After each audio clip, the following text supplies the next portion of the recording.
10 fakta unik pemilu di seluruh dunia. Yang subscribe semoga dimudahkan rezekinya. 1. Hari pemilu di berbagai negara. Pemilu di Amerika Serikat lebih sering diadakan pada hari Selasa. Hal ini merupakan peninggalan dari abad ke-19 yang berhubungan dengan petani. Pada masa itu petani harus melakukan perjalanan jauh ke tempat pemungutan suara. Namun mereka tak bisa melakukan pemungutan suara di hari Rabu karena harus menyiapkan hari pasar. Sehingga hari Selasa dipilih agar petani memiliki waktu perjalanan ke tempat pemilu sekaligus punya waktu cukup untuk kembali ke rumah. Selanjutnya, negara Kanada memilih hari Senin untuk hari pemungutan suara, Inggris memilih hari Kamis, dan warga Australia hingga Selandia Baru memilih hari Sabtu. Sedangkan Indonesia hari Rabu 14 Februari 2024. 2. Negara dengan waktu pemilu terlama. India merupakan negara kedua dengan populasi terbesar di dunia dengan jumlah 100 juta orang pemilih yang memenuhi syarat. Karena hal ini, India juga disebut menjadi negara demokrasi terbesar di dunia. Untuk mengakomodasi jumlah pemilihnya yang sangat banyak itu, pemilu di India memakan waktu berminggu-minggu bahkan berbulan-bulan. Pemilu terakhir India di tahun 2019 lalu berlangsung dalam 7 tahap selama 5 minggu untuk memilih 543 anggota parlemennya. 3. Pemilu wajib di Australia. Setiap orang Australia yang berusia di atas 18 tahun diwajibkan oleh hukum untuk berpartisipasi dalam pemilihan federal.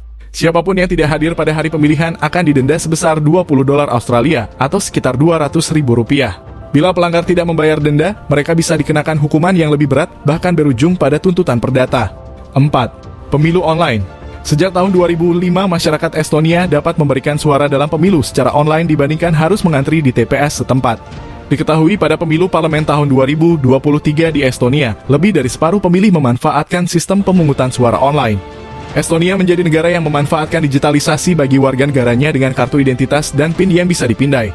Identitas ini juga bisa digunakan untuk memenuhi sejumlah tanggung jawab sipil, termasuk membayar pajak hingga denda perpustakaan. Meski memiliki identitas digital, pemungutan suara dienkripsi sehingga pemilih yang nampak akan anonim.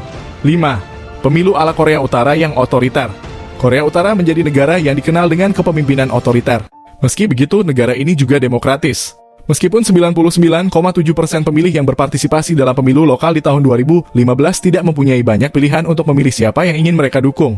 Pemilu di Korea Utara akan didahului oleh partai yang berkuasa. Untuk memilih, warga Korea Utara hanya perlu memasukkan kartu suara dengan nama mereka ke dalam sebuah kotak. Namun ada kotak terpisah yang berisi surat suara yang dianggap berbeda pendapat terhadap calon pemimpin mereka. Sehingga seluruh kandidat yang terpilih akan memperoleh 100% suara. Karena tidak ada seorang pun di Korea Utara yang memilih untuk berbeda pendapat. Jika mereka berbeda pendapat, suara tersebut tidak akan dihitung. 6. Raja Inggris berhak memilih. Tidak ada undang-undang di Inggris yang melarang Raja Charles III untuk berpartisipasi dalam pemilu di negaranya. Namun usut punya usut mendiang Ratu Elizabeth II jarang memberikan suaranya agar terlihat seobjektif mungkin. Selama masalah Brexit mencuat pada tahun 2016, juru bicara Istana Buckingham menjelaskan bila Ratu berada di atas politik. Sehingga ada konvensi bahwa keluarga kerajaan tidak memberikan suara dalam pemilihan umum. 7. Isu literasi.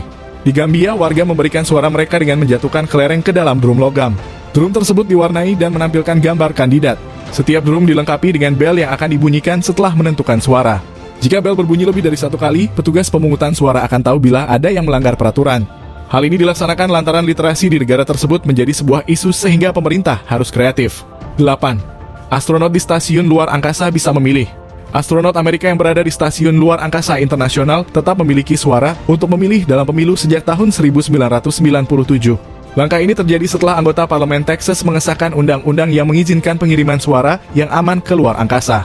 Setelah astronot menentukan pilihannya, surat suara akan kembali dikirim ke bumi.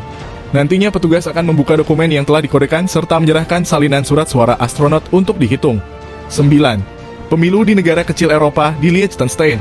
Liechtenstein dengan populasi hanya 40.000 warga akan mempertimbangkan untuk memilih politisi yang mau memberikan kewarganegaraan kepada mereka.